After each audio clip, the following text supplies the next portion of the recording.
بسم اللہ الرحمن الرحیم۔ السلام علیکم ناظرین، میں طارق اسماعیل ساگر آپ کی خدمت میں کچھ اہم اور درد دل سے کی گئی گزارشات کے ساتھ حاضر ہوں۔ ناظرین کرام، اس میں کیا شک ہے کہ مولانا خادم حسین رضوی کی وفات حسرت آیات دنیا کے ہر اس مسلمان کے لیے ایک بڑا صدمہ تھی جس کا مذہب عشق رسول ہے، جو مسالک سے بے نیاز ہو کر گو کہ حضرت مولانا کی تمام تر تعلیمات کا منبع و مرکز ہمارے اہل سنت کا بریلوی مکتب فکر ہے، اور آپ بہت شدت سے اس پہ اصرار بھی کرتے تھے، لیکن آپ کی شخصیت خصوصاً عزت رسول کے پہرے دار کی حیثیت سے ایسی تھی کہ کسی بھی مسلک کا پیروکار جب آپ کی تقریر سنتا تھا، جب آپ کے نبی کریم صلی اللہ علیہ وسلم کے ناموس کے حوالے سے اٹھائے گئے اقدامات کو دیکھتا تھا تو بے اختیار آپ کی طرف کھنچا چلا جاتا تھا۔ عشق رسول میں آپ نے حضرت علامہ اقبال کے کلام سے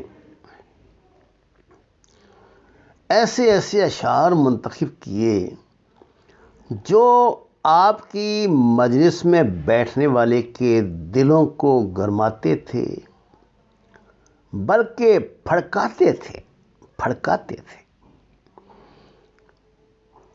میں نے آپ کی آج تک کوئی ایسی تقریر نہیں سنی، اس کا دورانیہ 2 منٹ ہو یا 10 منٹ،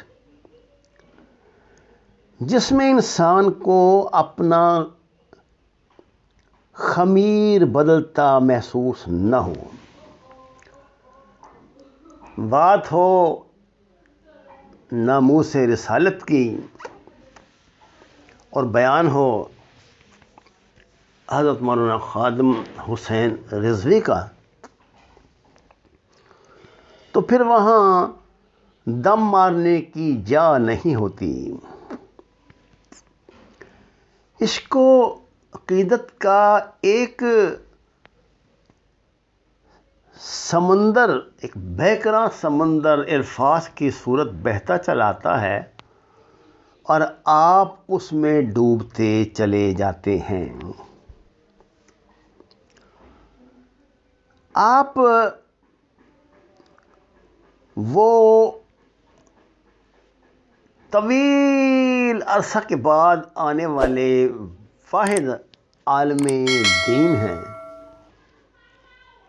جنہوں نے علامہ کے اس شعر کی عملی تعبیر پیش کی: شوق اگر تیرا نہ ہو میری نماز کا امام، میرا قیام بھی حجاب، میرا سجود بھی حجاب۔ سبحان اللہ!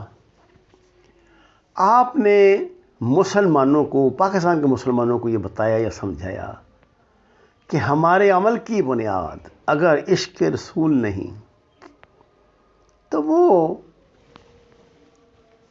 رائے گاں عمل ہے۔ حکومت نے جب بھی مرضیت کے حوالے سے، آقا صلی اللہ علیہ وسلم کی شان اقدس کے حوالے سے کوئی بھی کجروی اختیار کی، آپ نے ان کو گردن پکڑ کے سیدھا کر دیا۔ جب حکومت نے راستے سے بھٹکنے کی کوشش کی، آپ نے اپنے عقیدت مندوں کے پریشر کے ساتھ، جنہیں آپ نے اپنے جیسا بنا لیا تھا، حکومت پہ دباؤ ڈال کر اس کو سیدھا کیا۔ مولانا رضوی کی وفات بالکل اچانک پیش آنے والی ایک صورتحال تھی، لیکن اللہ کے جتنے بڑے بندے ہیں وہ اسی طرح دنیا سے رخصت ہوتے ہیں۔ البتہ یہ ہے کہ آخری دنوں میں جو ان کی تقاریر تھی وہ آخرت کے حوالے سے ہی تھی، خصوصاً بالخصوص جو تقریر انہوں نے کی اپنے آخری دھرنے میں، اس میں آپ نے انٹیلیجنس ایجنسیوں کو بتایا کہ آپ کوئی دہشت گرد نہیں ہیں کہ آپ فرانس کی ایمبیسی جلانے چلے تھے، آپ تو ایک مطالبہ لے کے نکلے تھے کہ انہوں نے گستاخی کی ہے تو اس کے سفیر کو پاکستان سے نکال دو۔ علی ھذا القیاس اب تو ان کا کیس اللہ کے دربار میں ہے، جو سب سے بہتر فیصلہ کرنے والا ہے۔ ناظرین کرام، آج لاہور میں ہونے والا مولانا خادم حسین رضوی کا جنازہ اس بات پر دلالت کرتا تھا کہ امام احمد بن حنبل نے جو بات وقت کے حکمرانوں سے کہی تھی کہ ہمارے سچ یا جھوٹ کا فیصلہ ہمارے جنازے کریں گے، اللہ اکبر، میں نے اپنی زندگی میں شاید دوسرا ایسا جنازہ دیکھا ہے۔ اس سے پہلے میں نے حضرت نفیس شاہ صاحب رحمۃ اللہ علیہ کا بھی ایسا ہی جنازہ دیکھا تھا، گو کہ ان کا تعلق دوسرے مکتبہ فکر سے تھا۔ میں آپ کو بتانا یہ چاہتا ہوں کہ مسلمانوں پر، خصوصاً پاکستانی مسلمانوں پر ہم فرقہ بندی کا، فرقہ واریت کا الزام تو لگا دیتے ہیں، لیکن حقیقت یہ نہیں۔ جہاں عشق رسول کا معاملہ آئے گا، خدا کی قسم سب ایک ہے، ایک پیج پر ہیں سارے۔ آج مولانا کے جنازے میں اہل حدیث، دیوبندی، شیعہ، سنی، بریلوی، کوئی مکتبہ فکر کا ایسا عالم نہیں تھا جو میں نے نہ دیکھا ہو۔ اب وہ اے کلاس لیڈر تھے یا بی کلاس، مجھے اس سے کوئی تعلق نہیں۔ آقا کے عشق میں کوئی اے بی سی ڈی کلاس نہیں ہوتی، سب ایگزیکٹو کلاسیں ہی ہوتی ہیں۔ ناظرین کرام، مولانا خادم حسین رضوی کی موت کو متنازع بنانے کی انتہائی بھیانک سازش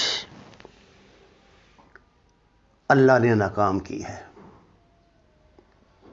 خونی، لبرل اور دہشت گرد قسم کے جو ایک مخصوص ٹولے کے یوٹیوبر ہیں، انہوں نے ایسے ایسے سوالات اٹھائے ذہنوں میں اشکال پیدا کرنے کے لیے، شکوک و شبہات پیدا کرنے کے لیے، مولانا کے آخری 5-6-7 گھنٹوں کی ایسی ایسی کہانیاں سنائیں کہ خدا کی پناہ۔ آخری لمحے تک دل کو دھڑکا لگا رہا کہ ادھر سے تو یہ ناکام ہو گئے نا، ان کی کہانیاں تو چلی نہیں، کیونکہ ایسا کچھ تھا ہی نہیں۔ ان کا وہ کو متنازع لیڈر نہیں تھے، وہ کو متنازع مذہبی لیڈر تو نہیں تھے نا، وہ تو عاشق رسول تھے بھائی۔ اور عاشق رسول جو ہیں ان کا مذہب جو ہے وہ تمام فرقہ واریت سے بالا تر ہوتا ہے۔ ان دہشت گردوں نے، ان یوٹیوبی دہشت گردوں نے جو حرام کاری کی، جھوٹ بولا، پلانٹڈ قسم کی خبریں چلائیں کیں، اللہ نے وہ سارا کچھ ان کے منہ پہ دے مارا اور اس جنازے کو متنازع نہیں بننے دیا۔ الحمدللہ آج ان کی نماز جنازہ ادا کر دی گئی۔ اب تدفین کے مراحل بھی الحمدللہ مکمل ہو رہے ہیں۔ اللہ تعالیٰ ان کو اعلیٰ علین میں مقام نصیب فرمائے اور پاکستان میں جاری ہائبرڈ وار کے ان غیر ملکی تنخواہ یافتہ کارندوں پہ لعنت بھیجے جو ہر بات میں، ہر ایکشن میں اور ہر لمحے پاکستان کی سالمیت کے خلاف کوئی نہ کوئی دشمن کا ایجنڈا بروئے کار لاتے رہتے ہیں۔ وما علینا الا البلاغ المبین۔ ناظرین کرام، درخواست قرآن اور نماز کو ترجمے کے ساتھ جانیے، ہمارے چینل کو سبسکرائب کیجئے، لائکس دیجئے، شیئر کیجئے اور سچ کے سفر میں ہمارے ساتھی بنے۔ آپ کا بہت شکریہ۔